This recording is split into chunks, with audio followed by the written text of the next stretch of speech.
These Scotch-Brite stainless steel scrubbers are not here for gentle parenting.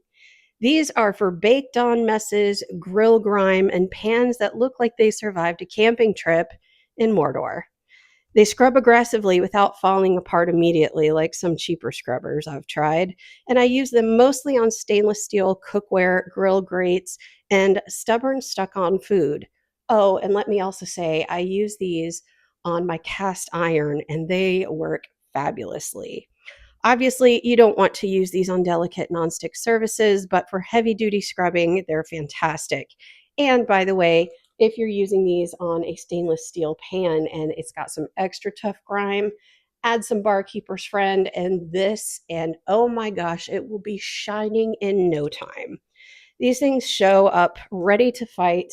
They come in these little individual packets here, and right here you can see what it looks like outside of the package.